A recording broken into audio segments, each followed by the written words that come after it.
Welcome to this journey through one of the most disturbing cases recorded in the history of Missouri. Before we begin, I invite you to leave in the comments where you're watching from and the exact time at which you're listening to this narration.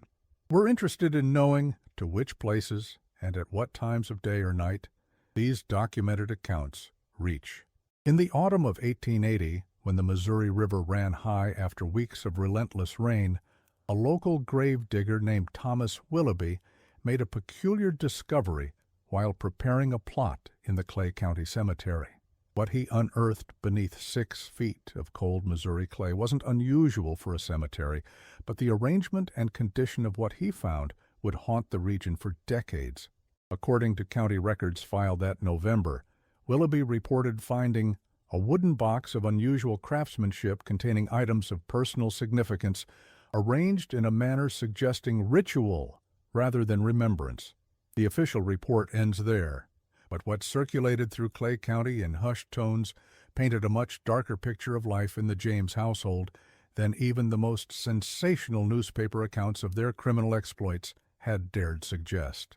What makes this discovery particularly unsettling is that it occurred less than 5 miles from the James family farm in Kearney, Missouri, during a period when Jesse James himself was supposedly hiding in Tennessee, having orchestrated a staged death years earlier, a fact later disputed by multiple historical sources. The contents of that box, cataloged but subsequently lost during a courthouse fire in 1884, connected the James family to a series of unexplained disappearances throughout northwest Missouri between 1875 and 1879. Disappearances that, until Willoughby's discovery, had been attributed to the lawlessness of post-Civil War frontier life. Clay County in 1880 was still very much the wild frontier, where violence wasn't merely common, it was expected. The James family, like many others who had fought for the Confederacy, returned to a home that no longer felt like their own. Union sympathizers controlled local government. Former slaves sought new lives amidst hostile former masters, and the rule of law bent easily to accommodate those with power or notoriety. It was against this backdrop that the James family's particularly disturbing behaviors blended seamlessly into the tapestry of frontier brutality. Zeralda James, Jesse's mother, was known throughout Clay County for her unflinching loyalty to her sons and her capacity for calculated cruelty toward anyone who threatened them. According to journal entries by Dr. Samuel Price, the county physician from 1878 to 1882, Zeralda once treated a suspected informant who had wandered onto their property with a hospitality so excessive it bordered on imprisonment. The man was never seen leaving the James farm.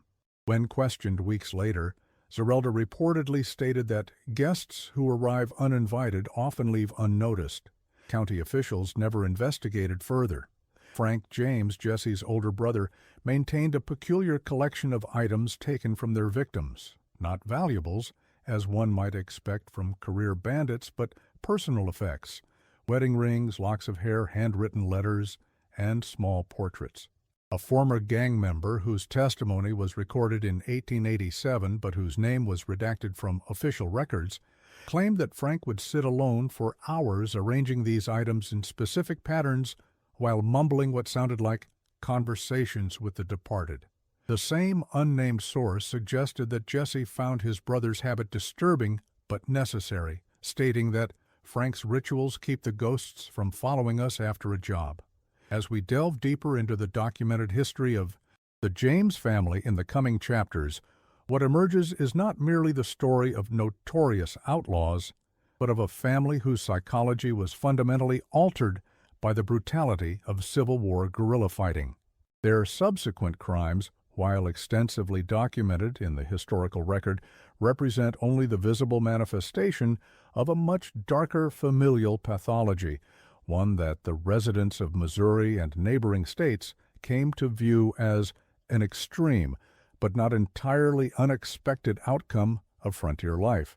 What follows is an account constructed from courthouse records, personal journals, newspaper archives, and oral histories collected by the Missouri Historical Society between 1890 and 1967. Some names have been changed to protect the descendants of those involved, and certain locations remain deliberately vague out of respect for private property owners who continue to report unusual activity on lands once frequented by the James Gang. The story contains disturbing elements that, while historically accurate, challenge our understanding of what human beings are capable of when shaped by violence and isolated from societal constraints. The history of the American frontier is often romanticized as a time of rugged individualism and the pursuit of freedom. The reality, as evidenced by the James family, reveals something far more complex and disturbing, a psychological abyss that opened in the aftermath of the Civil War, swallowing not just the James family, but dozens of others who crossed their path at the wrong moment. In April of 1882, when Robert Ford shot Jesse James in the back of the head in St. Joseph, Missouri, many believed the nightmare had ended. The subsequent investigation into the James family's activities, however, suggests that Jesse's death merely drove certain elements further underground. According to records kept by Sheriff James Timberlake, who pursued the James brothers for years, the number of unexplained disappearances in Clay County actually increased in the months following Jesse's death, with several witnesses reporting seeing Frank James near the scenes despite his supposed flight to Tennessee. An 1884 letter from a Clay County resident to her sister in Illinois, preserved in the state archives, perhaps best captures the community's relationship with the James family. We do not speak of them not out of respect, but out of a deeper fear that acknowledging the things they've done might somehow invite that darkness into our own homes. Even the children know not to mention certain names after sunset. This is not superstition, dear sister, but a practical consideration in a place where the line between the living and those who have been made to disappear has grown impossibly thin. The winter of 1878 was particularly harsh in northwest Missouri. Snow fell continuously from late November through February, isolating farms and small communities for weeks at a time. The James family farm, situated on rolling hills outside Kearney, became even more secluded than usual. Neighbors reported seeing smoke rising from the chimney day and night, and occasional lantern light moving between the main house and the barn at unusual hours. According to the Journal of Martha Samuels, whose farm bordered the James property, the coldest nights brought the strangest sounds from their direction. Not quite human, but certainly not animal either. We told the children it was just the wind, but my husband kept the shotgun loaded beside our bed until spring thaw. During this isolated winter, Jesse James was supposedly recovering from wounds sustained during a failed bank robbery in Northfield, Minnesota. Official accounts indicate he spent this period hiding from authorities, making only rare appearances to meet with trusted allies. However, county records show that during these same months the James farm received an unusual number of visitors, traveling salesmen, itinerant workers, and displaced families seeking shelter from the brutal weather. According to the recollections of a former Clay County deputy interviewed in 1899, we noted at least 7 different travelers who reported planning to wait out the storm at the James place. Not one of them was ever seen in the county again. When spring came and the roads cleared, we considered investigating, but were instructed by the county judge to let sleeping dogs lie. His exact words. What made the James family's behavior seem almost normal in the context of the Wild West was the general atmosphere of violence and moral ambiguity that permeated frontier society in the decades following the Civil War. Many residents of Missouri had witnessed or participated in atrocities during the conflict, particularly in the border regions where guerrilla warfare had erased conventional boundaries between combatants and civilians. Acts that would have been unthinkable in peacetime became commonplace. Summary executions, torture for information, psychological warfare targeting families and communities. The James brothers, having ridden with Bloody Bill Anderson's guerrillas, had been shaped by this environment during their formative years. Dr. Edmund Brooks, who served as a field surgeon for Union forces and later established a practice in Liberty, Missouri, kept detailed notes on what he termed war sickness among veterans. In an 1876 letter to a colleague in Boston, he wrote, "The particular horror of the James brothers is not that they are exceptional in their capacity for violence, but that they are the logical extension of what this border warfare has produced in countless men. I have treated former soldiers from both sides who wake screaming, who cannot bear to be touched, who drink to oblivion rather than remember." The James boys simply never attempted to rejoin society. They brought the war home with them and continued fighting it. Zeralda James Samuel, the family matriarch, lost her right arm in 1875 when Pinkerton detectives threw a bomb into the family home, attempting to capture or kill her sons. This incident, while universally condemned, also revealed the unusual family dynamics at play. According to multiple accounts, Zeralda's response to her injury was not to encourage her sons to surrender or leave the criminal life, but rather to intensify her protection of them.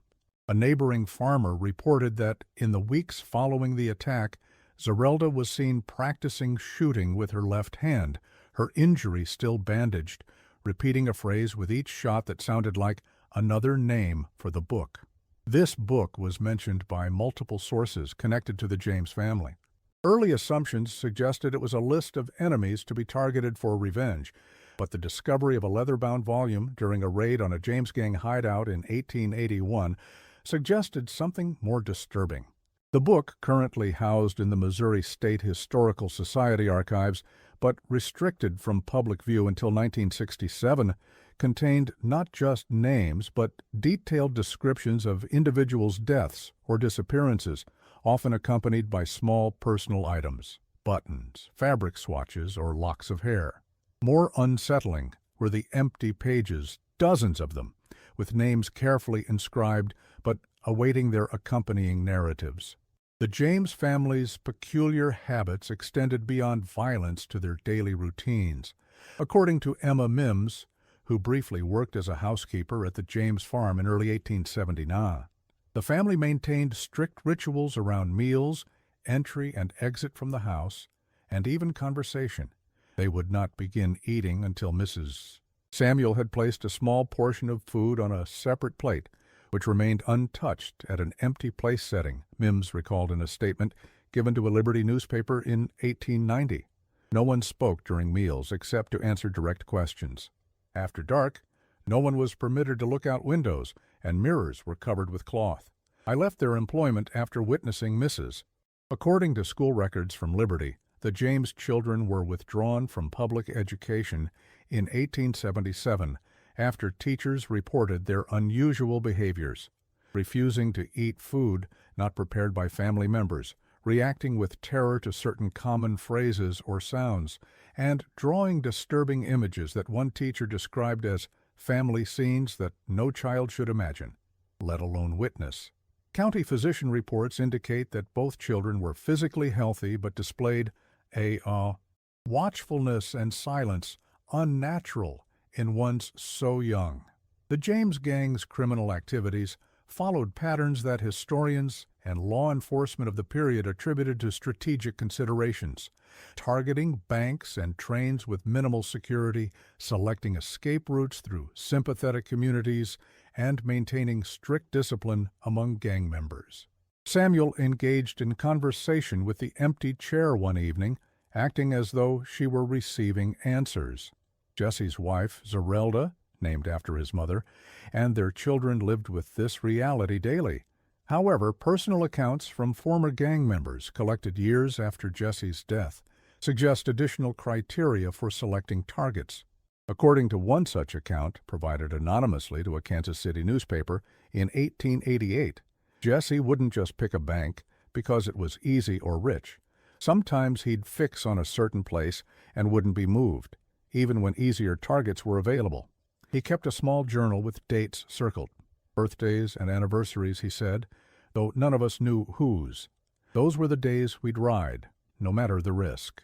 Another gang member, identified only as WF, in court documents from 1886, described an incident following a train robbery near Winston, Missouri, in July 1881. Jesse made us stop on a ridge overlooking the tracks. The train was still there, people milling about, law likely on the way. Dangerous to linger. But he just sat his horse, watching through field glasses for nearly an hour. Seemed to be counting something. When we finally rode on, he was smiling in that way that made your blood run cold. Said he'd seen enough faces to fill the empty pages. None of us asked what he meant. The James family's relationship with their community was paradoxical. They were simultaneously feared and protected, reviled and admired. Many accounts suggest that local residents' complicity went beyond the commonly accepted narrative of sympathy for Confederate veterans or fear of reprisal.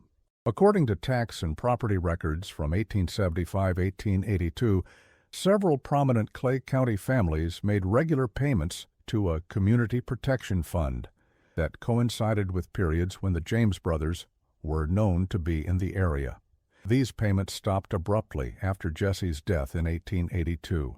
A Methodist circuit preacher who served the Kearney area from 1879 to 1884 kept a private journal discovered among church records in 1952 that offers perhaps the most disturbing assessment of the community's relationship with the James family. They have become our sin eaters. The darkness that lives in every heart is given form in their actions, allowing the rest to believe in their own righteousness by comparison. I have heard confessions that suggest some know more about the missing travelers than Christian charity should permit. When I suggested to the deacons that we should approach the authorities, I was quickly reassigned to another circuit. Some bargains, once made, cannot be unmade by mortal intervention. As winter gave way to spring in 1880, Clay County saw an unusual number of travelers passing through, many seeking information about relatives or friends who had gone missing the previous year. According to the Liberty Tribune's records, these inquiries were met with consistent responses from local authorities. No information available, suggestions that the missing had likely moved on to opportunities further west, recommendations to check records in Kansas City or St. Louis. Few of these searches were documented in official records, but personal correspondence between families reveals a pattern of institutional indifference that many found suspicious. A letter dated June 1880 from William Harrington of Ohio to his brother in Illinois expresses this frustration. I have spent 3 weeks in Missouri searching for Thomas with no success. The local authorities in Liberty and Kearney show little interest in my inquiries, though several residents seemed genuinely frightened when I mentioned he was last seen headed toward the James place seeking work. One shopkeeper told me quite directly that I should return home and consider my brother lost to the frontier. When I pressed him, he looked over his shoulder and said, "Some questions aren't asked in Clay County, mister, not by those who plan to leave." The events of autumn 1880, beginning with Thomas Willoughby's discovery in the Clay County Cemetery, marked a turning point. According to Courthouse records, within days of Willoughby's report, a group of 7 men, including the county judge, sheriff, and several prominent businessmen, met privately at the judge's home. No official record of this meeting exists, but the next day, Willoughby was offered a substantial sum to relocate to Colorado, which he accepted. The original report was modified, with references to the box and its contents replaced with a simple note about routine cemetery maintenance. What happened to the box and its contents remains disputed. According to one account provided by the judge's clerk in a deathbed confession in 1923, the items were briefly examined by the men, then reburied in an unmarked location on county property. The clerk described the contents as including personal effects of at least 9 different individuals arranged in a pattern resembling a family tree, with small leather pouches containing what appeared to be soil from different locations. Most disturbing, according to this account, was a detailed map of Clay County with small red marks indicating specific farms, businesses, and homes, including those of several men present at the meeting. The period between this discovery and Jesse James's death in April 1882 saw increased law enforcement activity throughout northwest Missouri. though official records focus almost exclusively on the hunt for the James gang in connection with their bank and train robberies. Correspondence between Pinkerton detectives and their clients during this period, however, reveals a secondary, less publicized investigation. In a letter dated December 1881, Alan Pinkerton wrote to a railroad executive, "The matter you referenced in your previous communication goes beyond our standard operating procedures. While we maintain our pursuit of the James brothers for their crimes against your company's interests, the other allegations would require a different type of investigation entirely, one that I am not certain any civil authority is prepared to undertake, given the implications for the broader community." Local newspapers from early 1882 contained subtle references to growing tension in Clay County. The Liberty Tribune reported an unusual number of property sales and relocations, noting that several established families have elected to seek opportunities elsewhere, citing various reasons from health concerns to business prospects further west. Church attendance records from the same period show a marked increase, particularly at evening services. According to the Journal of Reverend Silas Hawkins, the congregation seems gripped by a strange fervor, not the joyful communion of true faith, but something more desperate. They sing the hymns too loudly and linger after the benediction, as though reluctant to return to their homes after dark. On April 3, 1882, Robert Ford shot Jesse James in the back of the head while the outlaw was adjusting a picture on the wall of his home in St. Joseph, Missouri. The official narrative that Ford, a new recruit to the James gang, killed Jesse to collect the substantial reward offered by the governor, satisfied public curiosity and provided narrative closure to Jesse's criminal career. However, documents in the Missouri State Archives suggest that Ford's motivations may have been more complex.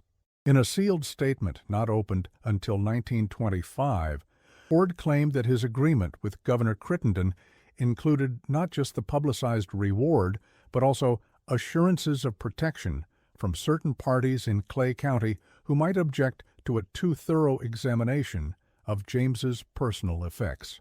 Ford further stated that he was instructed to ensure that specific items in Jesse's possession, including a leather-bound book and a collection of small wooden boxes, were secured by authorities rather than left for the family. Whether these items were recovered remains unclear, as they do not appear in any official inventory of evidence. The aftermath of Jesse's death revealed the extent to which his presence had maintained a precarious balance in Clay County. According to police reports from Liberty and surrounding communities, the months following the assassination saw a sharp increase in residents reporting unusual sounds, trespassers, and missing livestock. Most significant was a series of fires that destroyed several remote farms, all previously identified as locations where travelers had last been seen before disappearing. In each case, investigation revealed that the properties had been thoroughly searched before the fires were set. Frank James, who surrendered to authorities in October 1882, maintained that he had been in Nashville when these events occurred. During his trial for robbery and murder in 1883, Frank was notably never questioned about the disappearances or the fires, despite their temporal connection to his brother's death. According to court transcripts, whenever testimony veered toward these subjects, the judge quickly sustained objections from the defense, citing relevance. Multiple observers noted that several jurors appeared visibly relieved at these interventions. Perhaps most telling was the reaction of Clay County residents to Frank's eventual acquittal. Rather than the celebration one might expect for a local son beating charges, contemporary accounts describe a muted response, bordering on disappointment. The Liberty Tribune's editorial on the verdict noted, "While Mr. James has been found not guilty by a jury of his peers, it seems many in our community had hoped for a different outcome, not out of malice, but from a desire to close certain chapters of our local history more definitively. Some doors, once opened, proved difficult to shut again." Frank James never returned to Clay County to live, choosing instead to settle in neighboring Ray County, before eventually moving to Oklahoma Territory. According to correspondence with his mother, this decision was based on unwelcome attention he continued to receive from certain Clay County residents who seemed to believe I maintained possession of items belonging to Jesse that they have some claim upon. The nature of these items was never specified in surviving documents. Zeralda Samuel remained at the family farm until her death in 1911, gradually transforming it into something of a museum dedicated to her sons, charging visitors 25 cents to hear her version of their story and see bullets allegedly extracted from Jesse's body. According to visitors' accounts, one room of the house remained permanently locked, with Zeralda explaining simply that it contained family matters not for public display. Following her death, Jesse's wife had this room sealed before selling the property, with the condition that the sealed room remain untouched. In 1927, archaeologist Wilson P. Harrington conducted a survey of historically significant sites in Clay County for the Missouri Historical Society. His official report contained standard documentation of Civil War battlefields, early settlements, and Native American sites. However, his field journals, donated to the Society after his death in 1939, reveal that he spent considerable, unauthorized time investigating the James family farm and several remote locations throughout the county. Harrington's private notes describe finding evidence of unusual structures on these properties, small stone arrangements, trees marked with distinctive notches, and in one location, a collapsed underground chamber containing decomposed organic material and personal effects dating to the 1870s. Most significant was his discovery behind a false wall in the county courthouse basement, a collection of documents related to at least 23 missing persons cases from 1875, 1882, all marked resolved despite no record of the individuals being located. Harrington's investigation ended abruptly in September 1927, when he suffered a breakdown that his colleagues attributed to overwork. Before being transported to a sanitarium in St. Louis, he reportedly told the county librarian, "They're still here, still watching. The James boys didn't invent what happened in Clay County. They just perfected it. The whole community. They're complicit. They know what's buried under their feet when they walk to church on Sundays."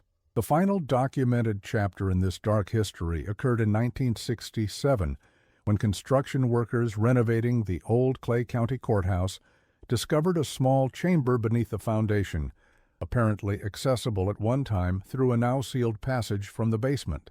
According to the initial police report, the chamber contained remains of at least 3 individuals, along with various personal effects. Most notably, the walls were covered with handwritten text, names, dates, and detailed descriptions of deaths, all in a handwriting later identified as matching known samples of Jesse James's writing. Before a thorough investigation could be conducted, county officials ordered the chamber sealed with concrete and all mention of it omitted from public records. The construction foreman, disturbed by this decision, preserved photographs and several small items removed from the site before it was sealed. These materials remained in his family's possession until 1999, when his granddaughter donated them to the Missouri State Historical Society with the provision that they not be publicly displayed. The official explanation that the chamber was likely a forgotten Civil War-era holding cell and the remains those of casualties from that conflict satisfied most public curiosity. However, forensic analysis of the photographs conducted in 2002 using modern techniques suggests the remains dated from the late 1870s to early 1880s and included both adults and at least one child. The trail of missing persons associated with the James family extends far beyond Clay County. Historical records from counties throughout Missouri, Kansas, and parts of Iowa contain references to travelers who disappeared after mentioning plans to seek work or shelter with the James family. Most notable is the case of the Henderson family, father, mother, and 2 children who departed St. Joseph in January 1879, bound for a new homestead near Liberty. According to the final entry in their travel journal, recovered from an abandoned wagon found near the Clay County line, they had encountered a gentleman who identified himself as a cousin of the James family, who offered to guide them to suitable land near Kearney. County records contain no indication that the Hendersons ever arrived or established a homestead. A brief investigation conducted by the St. Joseph authorities concluded that they had likely continued westward without filing proper documentation. However, a leather Bible belonging to Mrs. Henderson was reportedly discovered among the items in the box unearthed by Thomas Willoughby in 1880, though this connection was deliberately omitted from official records. More disturbing are the journal entries of Dr. Calvin Morris, who operated a small practice in Liberty from 1876 to 1881. Morris kept detailed records of his patients, including unusual injuries and suspicious circumstances. Several entries from this period refer to members of the James household seeking treatment for conditions Morris found troubling. One such entry, dated March 1880, reads, "Attended to Mrs. Z. Samuel's recurring phantom pains in her missing arm. Physical symptoms unremarkable, but her description of sensation suggests severe disturbance of mind. She insists the missing limb attempts to reach out at night, and that she feels it touching cold flesh. When pressed, she became agitated and stated that some hungers never die even when the flesh is gone. Prescribed laudanum and advised rest." Another entry from September 1880 documents a visit to treat Jesse James's young son for what the family described as night terrors. Morris noted, "The child displays extreme agitation at the mention of the cellar or barn." When asked to describe his dreams, he began to shake and stated only that, "They're still moving down there." Mrs. James quickly intervened, stating the boy had overheard ghost stories from farmhands. "My examination revealed unusual marks on the child's arms, consistent with having been restrained. When questioned, Mrs. de Ortoir, James became hostile and terminated the consultation." Morris's practice in Liberty ended abruptly in January 1881, when he relocated to Kansas City with no prior announcement. In a letter to a medical colleague preserved in the University of Missouri archives, he explained his departure. "The environment has become untenable for reasons I cannot commit to paper. Suffice to say that certain practices I have observed among prominent families in the county exceed the bounds of both law and human decency. My inquiries into these matters have resulted in threats, both veiled and explicit. I fear that remaining would result in my name being added to a list I have come to believe exists, a ledger of those who have seen too much." The James family's unusual practices were not limited to their immediate household. Evidence suggests a network of supporters throughout northwest Missouri who shared or at least tolerated their proclivities. Land records from 1876-1882 show a pattern of property transfers creating a rough perimeter around Clay County, with all purchased properties sharing unusual features: remote location, natural barriers to observation, hills, dense woods or water features, and previous owners who relocated substantial distances after the sales. According to tax and deed records, many of these properties were purchased by individuals with documented connections to the James gang, though rarely in their own names.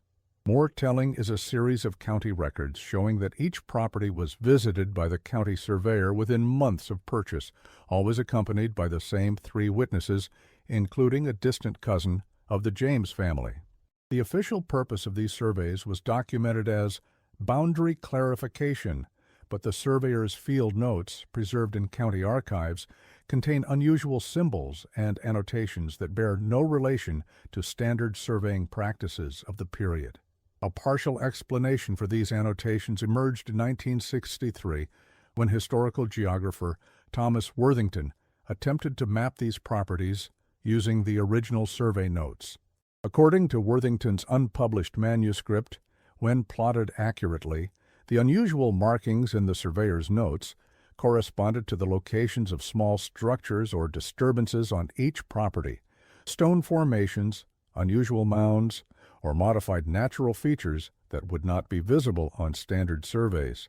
More disturbing was Worthington's discovery that when these locations were connected on a map, they formed a pattern centered on the James family farm, with each point positioned at precise distances and angles from that central location. Worthington's research was abandoned after he suffered a stroke in 1964. His notes contain a final entry, written in an unsteady hand. The pattern suggests ritual purpose rather than practical consideration. The precision involved exceeds the surveying capabilities typically available in rural Missouri during this period, implying knowledge or assistance beyond local resources. Most concerning is the alignment with astronomical events specific to the dates documented in the James family's ledger. This is not the work of simple outlaws, but something far more organized and purposeful. The James family's broader influence extended to local governance. County records show that between 1876 and 1882, several key positions in Clay County government were filled by individuals with documented connections to the James family or their associates. The county coroner, appointed in 1877, had previously treated Frank James for a gunshot wound without reporting it to authorities, as required by law. The county recorder, whose office maintained land and death records, was married to a first cousin of Zeralda Samuel. Most significantly, the county judge, who dismissed multiple investigations into disappearances, had received substantial loans from a bank where a known James gang associate served on the board of directors. This network of influence helps explain the systematic suppression of evidence connecting the James family to anything beyond their documented bank and train robberies. According to courthouse employment records, at least 3 clerks who handled sensitive documents related to unexplained disappearances resigned abruptly between 1879 and 1881, all relocating out of state within weeks. One such clerk, Jonathan Pierce, wrote to a former colleague in 1886, "What I witnessed in that courthouse basement would shatter your faith in humanity. Documents altered, evidence misplaced, witnesses discouraged through means I dare not describe." The corruption extended beyond simple criminal protection into something approaching religious devotion. They spoke of the James boys as though they were performing some necessary function, a cleansing, they called it. The religious dimension of the community's relationship with the James family appears repeatedly in private correspondence and journals from this period. Church attendance records from Clay County show significant fluctuations corresponding to James gang activities, with sharp increases following robberies or reported sightings of the brothers in the area. According to the records of Reverend Elijah Simmons, pastor of Liberty Baptist Church from 1875 to 1883, confession sessions after these events often ran late into the night, with parishioners expressing not fear of outlaws but anxiety about judgment and selection. Simmons's private journal, discovered during church renovations in 1947, contains disturbing observations about these confessions. In an entry from December 1879, he wrote, "The congregants speak of sin and redemption in terms that pervert true Christian teaching. They describe the James brothers' activities as a form of sorting, separating worthy from unworthy according to criteria I cannot fathom. Most disturbing are the references to marking and preparation, coupled with expressions of relief when certain travelers pass through our community without incident. I fear a terrible misunderstanding of divine will has taken root here with the James family as its earthly arbiters." The role of Zeralda Samuel in this dynamic cannot be overstated. While historical accounts typically portray her as a fierce defender of her sons, private correspondence and local oral histories suggest a more complex figure who actively shaped and directed family activities. A letter from a cousin visiting the James farm in 1877, discovered in a family Bible, donated to the Missouri Historical Society in 1952, describes Zeralda as the true authority in all matters of consequence. The boys defer to her judgment without question, particularly regarding what she calls the family obligation. She speaks of this as something inherited, a burden passed down that cannot be set aside. When I inquired further, she merely stated that some families are chosen to maintain the balance, whatever that might mean. This concept of balance appears repeatedly in documents connected to the family.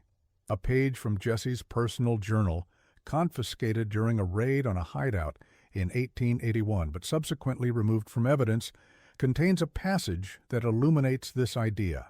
Mother says the ledger must balance. Each name written requires action. Each action requires recording. The pattern must be maintained as it was shown to our grandfather after the fever took half the county. Without the pattern, she says the fever returns in different forms. I do not fully understand, but I have seen enough to know the consequences of neglect. The reference to a fever that took half the county likely relates to a documented epidemic that struck Clay County in the 1830s, killing numerous residents, including several members of the James family's maternal line. Local historical records indicate that following this epidemic, several families, including ancestors of the James family, formed what they termed a covenant of protection that involved unusual practices combining elements of frontier Protestantism with folk traditions brought by early settlers. The nature of this covenant was never explicitly documented, but references in church records suggest it involved sacrifices and substitutions believed to ward off further calamity. The most compelling evidence linking the James family to these practices comes from the journal of Catherine Winters, wife of a Clay County judge who committed suicide in 1883 following Frank James's acquittal. Her journal, made public by her daughter in 1905, describes a conversation with Zeralda Samuel at a church social in 1877. Mrs. Samuel spoke of her son's activities as though describing a church mission. She referred to souls gathered and vessels prepared, using the language of revival preachers, but with a coldness that chilled me. When I suggested that prayer might lead her sons to a more peaceful path, she took my hand and said, "My dear, their work is prayer of the most effective kind. Some must be vessels of grace, others vessels of wrath. My boys ensure the proper balance is maintained." The look in her eyes as she spoke made me fear for more than just her salvation. The winter of 1881-1882, the last before Jesse's death, saw an intensification of unusual activities throughout Clay County. Weather records indicate it was unusually mild, allowing for greater movement and communication than the isolated winter of 1878. Church records show that attendance at Sunday services declined sharply, while small gatherings at private homes increased. According to the journal of a traveling Bible salesman who passed through the area in January 1882, the people of this county seem gripped by a strange anticipation. They speak of an accounting coming in the spring. When I inquired further, they changed the subject or suggested I move on to other territories. One elderly woman warned me directly that strangers would not be welcome when the settling began. I took her advice and shortened my stay considerably. County records show an unusual number of property transactions during this period, with several families liquidating assets and relocating with little notice. More telling are the records of the county post office, which documented a sharp increase in correspondence sent to distant relatives, often containing small valuables or keepsakes. According to the postmaster's log, preserved in regional archives, many of these packages were accompanied by letters that senders requested be forwarded only in the event they failed to send a follow-up message within a specified time, a common frontier practice when people anticipated potential harm.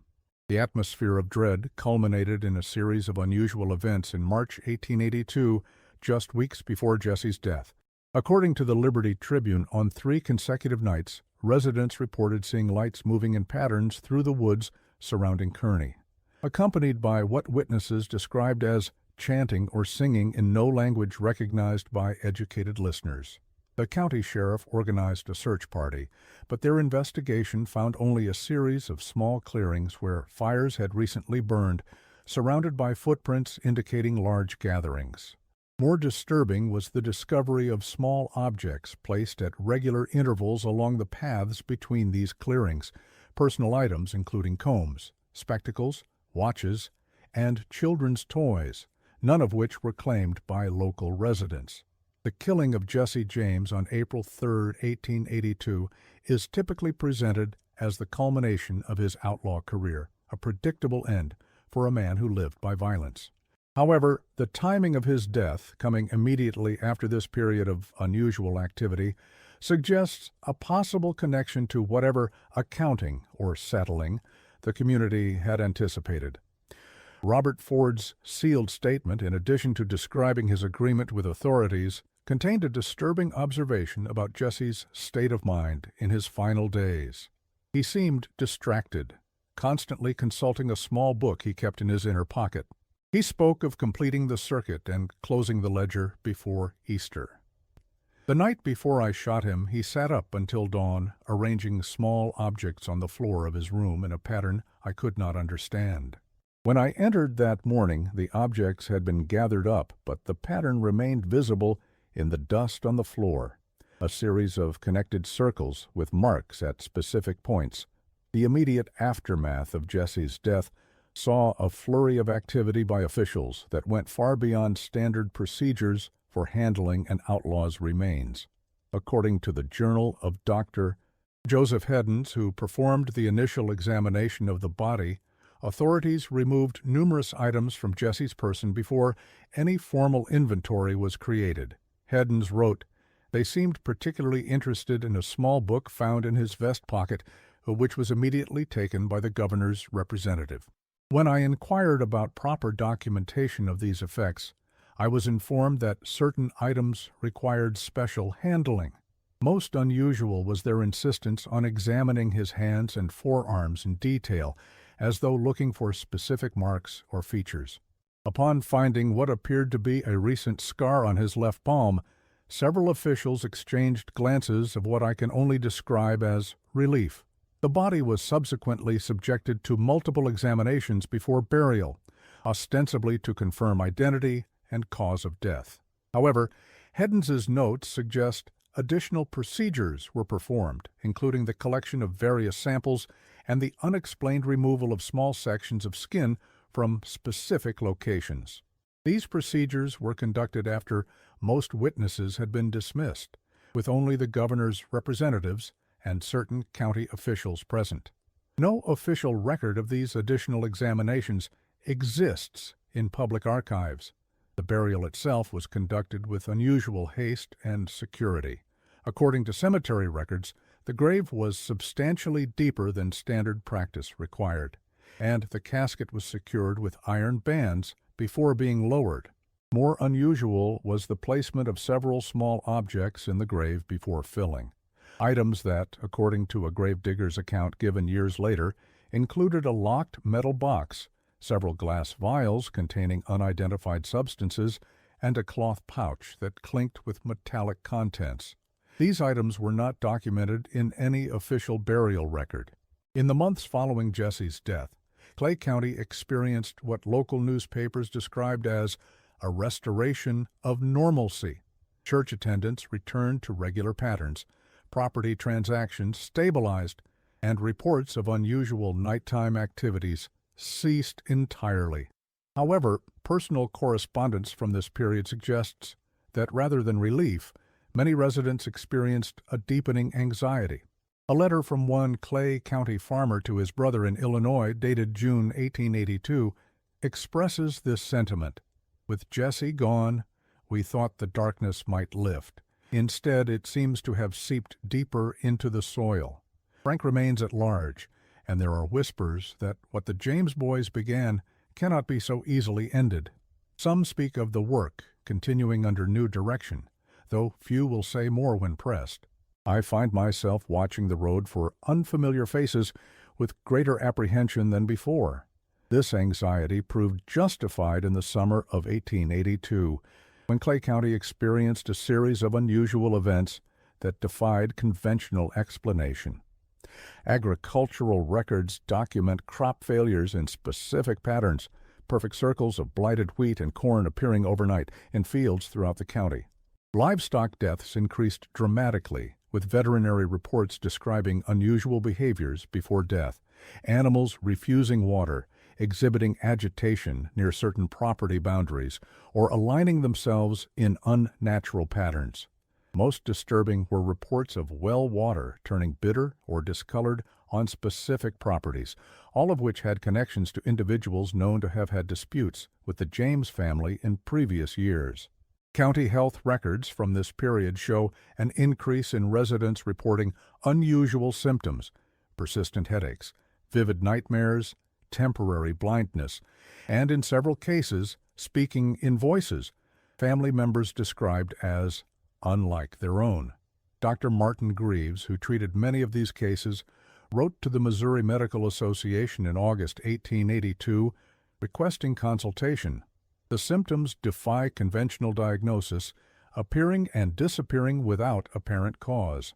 Most troubling is the consistency of the nightmares, with patients from different households and no contact with each other describing identical scenes and figures.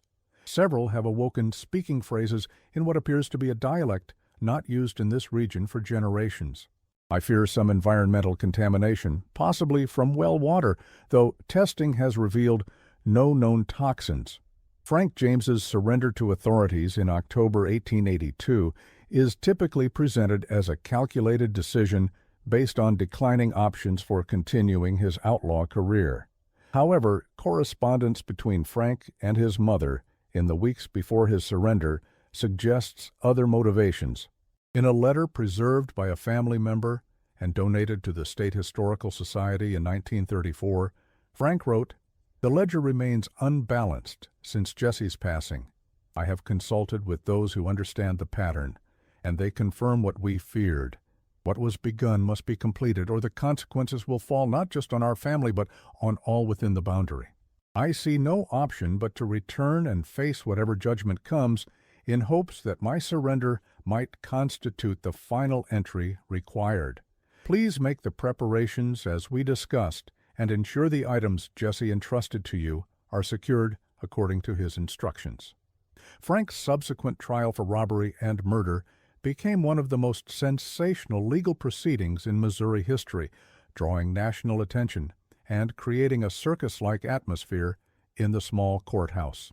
What most historical accounts fail to note, however, is the unusual security measures implemented during the trial, not just to prevent escape or rescue attempts, but to control access to Frank himself.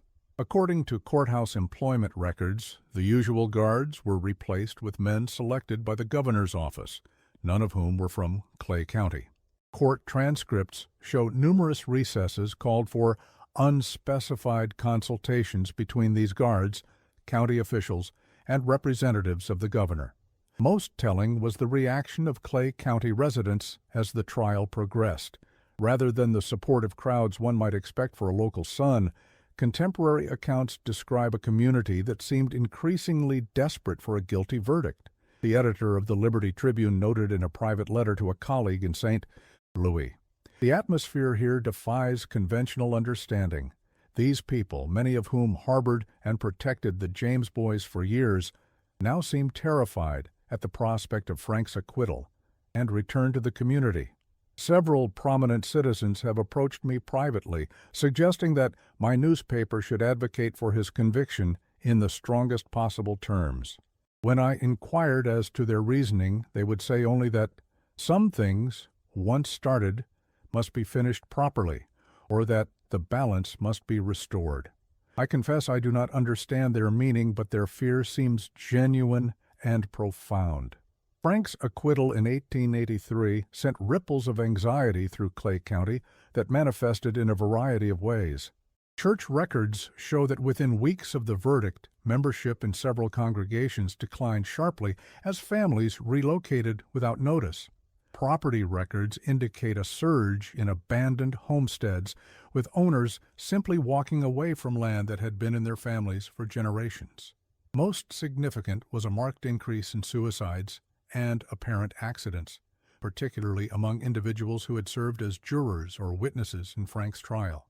County coroner reports from 1883-1884 document at least 7 such deaths, all ruled as accidents or suicides, despite circumstances that local gossip described as suspicious. The most dramatic response came from County Judge William Winters, who had presided over Frank's trial. According to police reports, Winters shot himself in his chambers 1 week after delivering the not guilty verdict. No suicide note was found, but his wife later revealed that in the days before his death, Winters had been unable to sleep, claiming to hear whispering voices and see figures standing at the foot of his bed.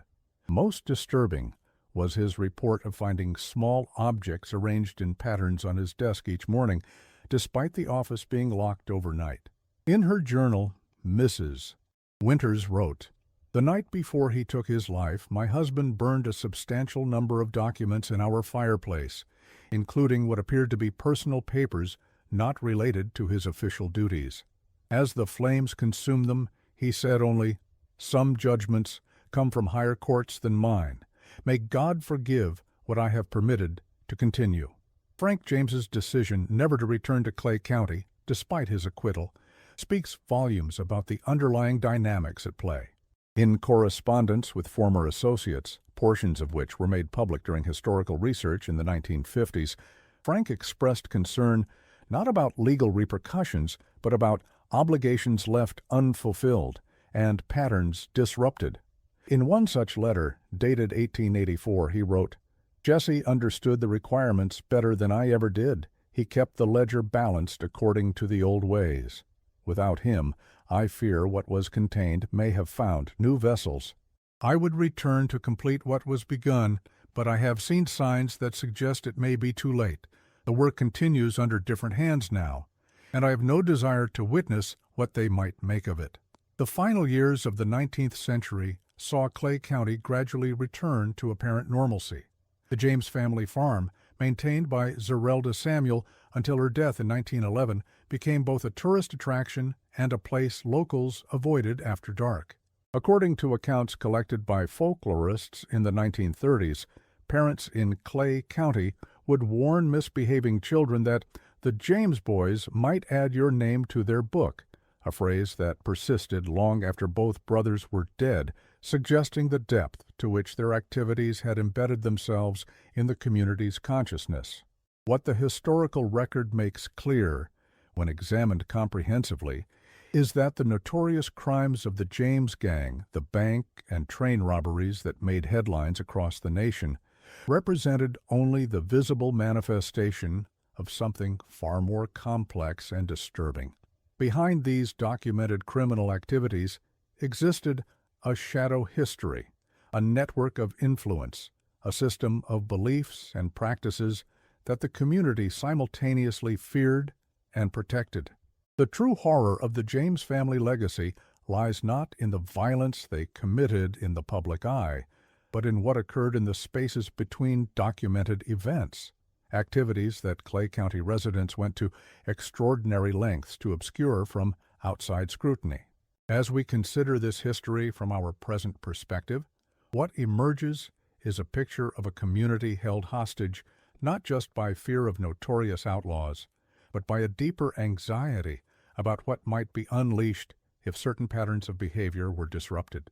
The James family, shaped by the brutality of Civil War guerrilla fighting and isolated within a frontier society where violence was normalized, appears to have evolved practices that transformed criminal activity into something approaching ritual, practices that the surrounding community came to view as necessary despite their cost in human suffering. In 1967, when the hidden chamber was discovered beneath the Clay County Courthouse, one of the construction workers who first entered the space provided a statement to local authorities that was subsequently sealed by court order. A copy of this statement, preserved by the worker's family and made public in 2005, perhaps best captures the lingering impact of the James family's activities. What we found wasn't just bodies or old papers. It was like walking into someone's private church, but the kind of church where terrible things happened. The writing on the walls wasn't just names and dates. It was a record keeping track of something bigger, something that was supposed to stay balanced. And based on the dates, it kept going long after Jesse and Frank were gone. Whoever continued their work believed they were doing something important, something necessary. That's what keeps me awake at night. Not just what happened back then, but the idea that someone might still believe it needs to continue. Today, visitors to the James Farm and Museum in Kearney hear sanitized stories about notorious outlaws and their daring exploits. They walk the same grounds where, according to documented evidence, unspeakable activities occurred under the guise of frontier justice or outlaw violence. The true history, the documented pattern of disappearances, the community's complicity, the ritualistic elements that transformed criminality into something approaching dark ceremony, remains largely untold, preserved in scattered archives, private collections, and the persistent unease that still surrounds certain locations in Clay County after dark. The macabre history of the James family, when viewed in the context of the violent reality of the American frontier, illuminates the thin line between notorious criminality and the everyday brutality that characterized life in the post-Civil War period. What distinguished the James family was not their capacity for violence, a common trait in a time and place where survival often depended on it, but rather the psychological framework they constructed around that violence, transforming it from a means to an end into something approaching ritual. As we consider the documented facts alongside the whispered stories that persist in northwest Missouri to this day, what emerges is a picture not just of notorious outlaws, but of a community shaped by trauma and complicity, a place where the darkness that found its most visible expression in the James family touched nearly everyone who lived within its reach. The truly disturbing aspect of this history is not what it reveals about Jesse and Frank James, but what it suggests about the society that produced them, protected them, feared them, and ultimately constructed elaborate justifications for the darkness that flourished in their midst. The James family's story serves as a stark reminder that the most profound horrors often wear familiar faces and speak in voices we recognize, that the line separating ordinary people from monsters has always been far thinner than we might wish to believe. In the isolated communities of the 19th century frontier, where law was distant and survival precarious, that line could dissolve entirely, leaving communities to create their own definitions of normality, no matter how dark. Today, the James Farm in Kearney stands as a preserved historic site, drawing tourists interested in America's outlaw history. Guides tell sanitized stories of daring robberies and dramatic shootouts, carefully avoiding mention of the psychological darkness that contemporary accounts suggest permeated the property. Visitors sometimes report unusual experiences, sudden temperature drops, whispering sounds in empty rooms, an overwhelming sense of being watched from the surrounding woods. Most dismiss these as the power of suggestion in a place with such a notorious history. Perhaps what lingers in Clay County is not supernatural, but something more disturbing. The psychological imprint of a community's collective trauma and complicity passed down through generations in the form of silence and avoidance. Some wounds, it seems, never fully heal. They merely scab over, leaving scars that mark not just individuals, but entire communities for decades to come. As one elderly Clay County resident told a researcher in 1959, "We don't talk about certain things around here. Not because we're superstitious, but because some stories, once started, have no natural ending. Best to let the dead rest quiet, especially those who were never properly laid to rest in the first place."